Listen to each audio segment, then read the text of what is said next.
Kerajaan-kerajaan Islam di Papua.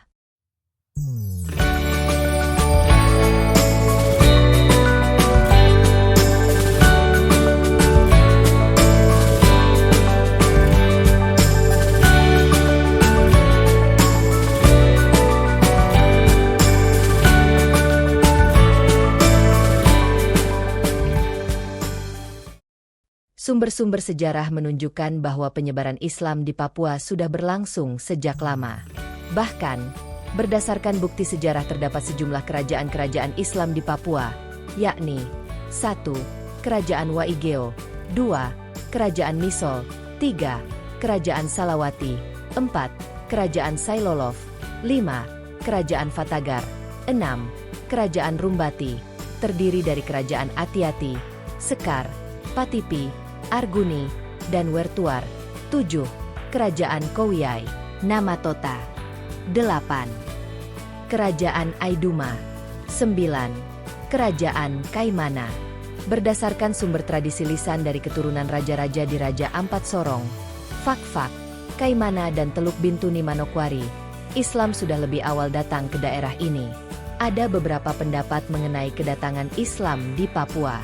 Pertama, Islam datang di Papua tahun 1360 yang disebarkan oleh mubalik asal Aceh, Abdul Ghaffar. Pendapat ini juga berasal dari sumber lisan yang disampaikan oleh putra bungsu Raja Rumbati ke-16, Muhammad Sidik Bau, dan Raja Rumbati ke-17, Haji Ismail Samali Bau. Abdul Ghaffar berdakwah selama 14 tahun, 1360 hingga 1374, di Rumbati dan sekitarnya. Ia kemudian wafat dan dimakamkan di belakang Masjid Kampung Rumbati tahun 1374. Kedua, pendapat yang menjelaskan bahwa agama Islam pertama kali mulai diperkenalkan di tanah Papua, tepatnya di Jazirah Onin, Patimunin Fakfak, oleh seorang sufi bernama Syarif Muaz Al-Kathan dengan gelar Syekh Jubah Biru dari negeri Arab. Pengislaman ini diperkirakan terjadi pada pertengahan abad ke-16. Dengan bukti adanya Masjid Tunasgain yang berumur sekitar 400 tahun atau dibangun sekitar tahun 1587. Ketiga, pendapat yang mengatakan bahwa Islamisasi di Papua, khususnya di Fakfak dikembangkan oleh pedagang-pedagang Bugis melalui Banda dan Seram Timur oleh seorang pedagang dari Arab bernama Haweten Atamimi yang telah lama menetap di Ambon. Proses pengislamannya dilakukan dengan cara hitanan. Di bawah ancaman penduduk setempat jika orang yang disunat mati, kedua mubalik akan dibunuh.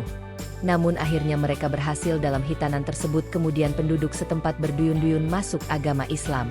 Keempat, pendapat yang mengatakan Islam di Papua berasal dari Bacan.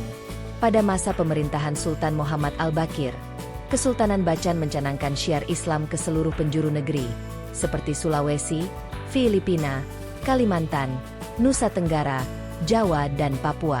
Menurut Thomas Arnold, Raja Bacan yang pertama kali masuk Islam adalah Zainal Abidin yang memerintah tahun 1521.